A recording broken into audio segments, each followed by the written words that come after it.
Headed up by its presidents KSI, the Baller League is set to launch here in England next year, with a host of former Premier League players and celebrities being involved in a new tournament. The YouTubers, as they are known, although Simon and I were having a conversation about this off air, and he says actually we probably shouldn't use that term because we shouldn't use it in a way that sounds derogatory, because actually they're getting bigger numbers and better revenues than everybody else. I think that's the reasons why it's categorised that way. I don't think they take exception to themselves, but traditional media and conventional media refers to them as YouTubers because it's a way of diminishing. It's like saying when someone's assertive, they're aggressive. When someone's confident, they're arrogant. It's a diminishing language. These guys and this product is the next generation of media broadcasting, and conventional media is getting a run for its money and in fact getting dwarfed by it. So call it YouTubers is like saying, look at that over there. Well, in some senses. I mean, they wouldn't see it like that. They would see it as if they're proud of being because they're not YouTube. caught up in the trap of establishment at this moment in time, and they're more concerned with the opportunities that are being presented for them. But I can tell you what it's meant by when people refer to it as YouTubers. It's basically saying you're less than. You actually don't get a gig on the mainstream media. You get a gig on YouTube. Because you're a YouTuber, aren't you? Well, essentially, YouTube is a platform. Yeah. So I guess by doing broadcasting on that platform, one could suggest that everybody on YouTube. Everybody that involves himself with YouTube could be considered a YouTuber. But you know as well as I do the reasons why it's referred to that way. It's a sniffy, superior way of trying to diminish its product. So what do you make then of this progression into the world of football? Because it's described as a new form of forward-thinking and hyper-exciting football. The Baller League is a competitive six-a-side football league that combines the traditional game with new rules. The league will feature 12 teams, consisting of 12 players, with games played over 2 15-minute halves, and a mix of ex-professionals and YouTube celebrities heavily involved. Gary Lineker is going to be one of the team managers in the competition. Alan Shearer and Michael Richards also taking on coaching positions. They know the power of YouTube, the way they've utilised it in the last year or so. And they're going to be joined by John Terry, Jens Lehmann, Robert Pires, Freddie Lundberg, and Luis Figo as well. It's not the first time that we've seen these sort of competitions, but bearing in mind it's backed by KSI, who's been a big part of the development in the boxing world, how do you see that being mapped out? What influences are they going to bring? Yeah, listen, KSI owns a Sidemen. Sidemen is a number of YouTubers that are very well recognised. They pull incredible numbers, whether they turn their hand to boxing, which we've seen with KSI before when he boxed Tommy Fury. The numbers were insane. Jake Paul doing what he's doing now. Everything that they put their hand to, everything that they do, goes under that umbrella. And absolutely. They sell out stadiums for listen, football. Simon's just said what, he just said it absolutely right. People try and diminish it by saying, oh yeah, YouTubers, so that it's not that thing. But that platform actually is bigger than any other platform right now. That's where we're at, because we live in it by a mile. And I think that KSI and Jake Paul, Logan Paul, they are the leaders of that. So whatever they turn their hand to, whatever they do, people are interested in watching it. Him now going into football as well. He owns that Misfits, doesn't he? He's a part of Misfits. Yeah. He's done incredibly well with that. The numbers that they hit on that are insane. And, he'll do the same with the football. So it'll be a success. Would you be concerned, if you were the footballing authorities, that there's every chance that they're going to muscle in on your ground and start taking some of your revenue that you've been cherishing for the last 20 years? Well, there is arguments raging in football about the next evolution. I was in Italy talking to the former owner of Juventus, who talks about the Kings League and feels that there's a challenge coming from that. It's a similar sort of thing. With Gerard Piqué's concept. Everything needs to evolve. It's a method of delivery.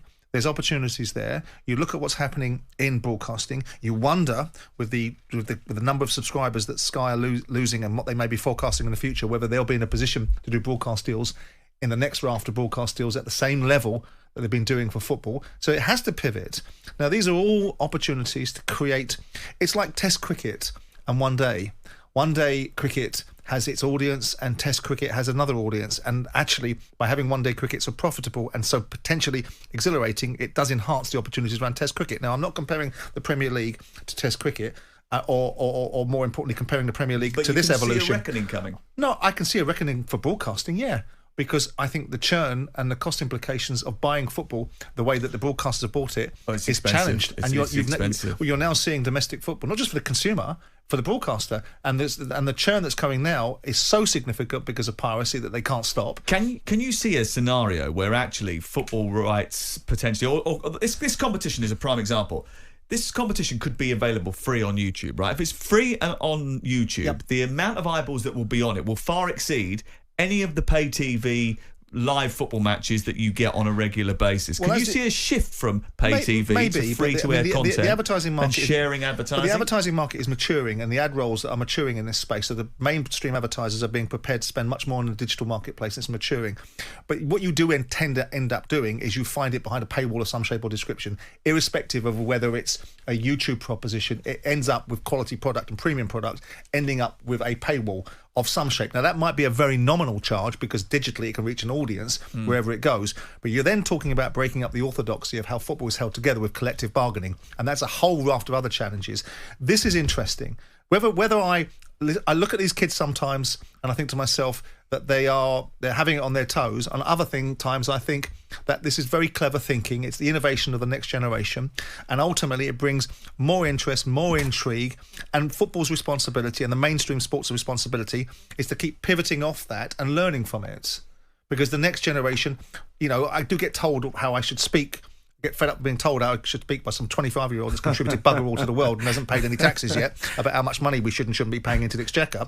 But I do also think that the next generation of thinking... This is the Talk Network. Yeah. But it's also the next generation of thinking that has created every evolution that we've ever seen. Gav from Wiltshire's got an interesting point. He says Simon's changed his tune on YouTubers. It wasn't long ago that Jim and Simon had Robbie Lyle on their show talking about AFTV, and they both dismissed Robbie when he said that legacy broadcasters should be worried about YouTube. No, I didn't. It seems that these old guys are catching up No, now. I didn't say that at all. What I said was I objected to the content mechanism of delivery, which was to thrive in controversy and misery, and to look at the object of it, look at the growth of AFTV, which was basically the worse the football club got, the more they got to bitch and whine and be abusive about it, the more their subscriber numbers got better.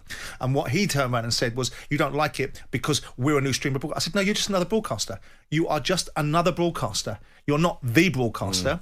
You're just another broadcaster. So don't separate yourself as a new breed and a new brand. You're just another method of delivery. So no, I didn't look at it that way. I dislike the content and I don't particularly admire him. But I admire his commercial acumen. That's a different thing, isn't it? The fact is you might not like the content, but actually the premise behind it you do admire. Well, of course, I admire anything that's commercially successful.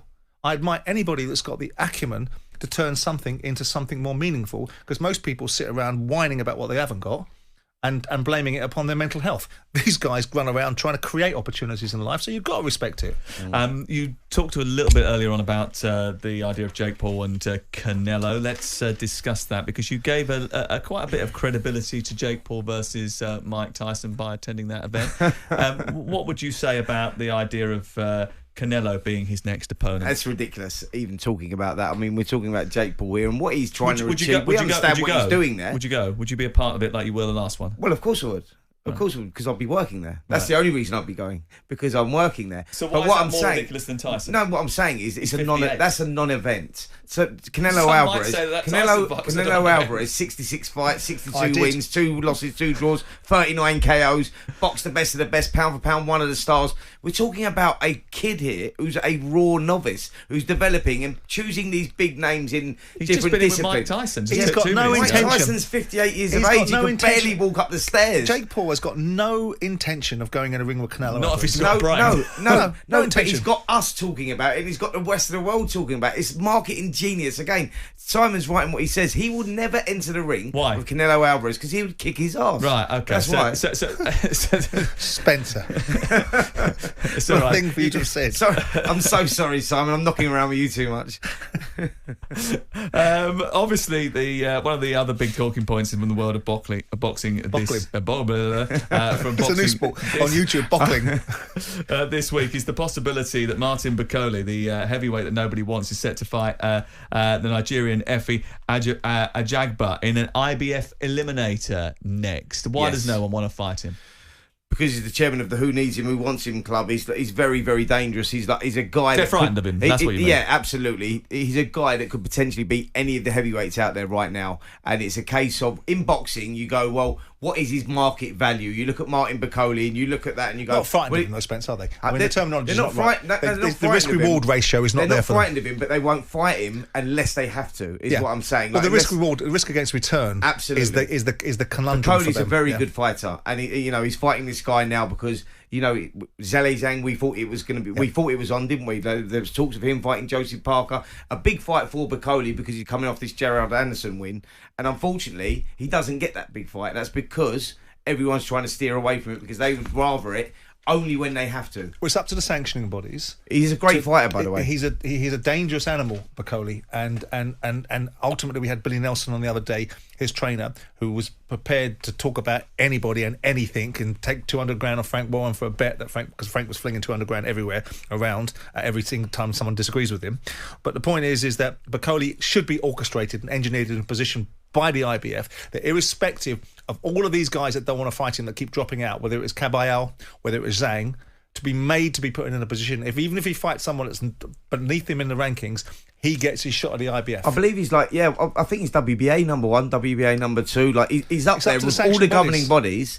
But like, well, you know who'll do it, won't you? You know who will make it happen in the end, if he wants it to happen, if he believes it's sellable, is the fellow in Saudi. Absolutely.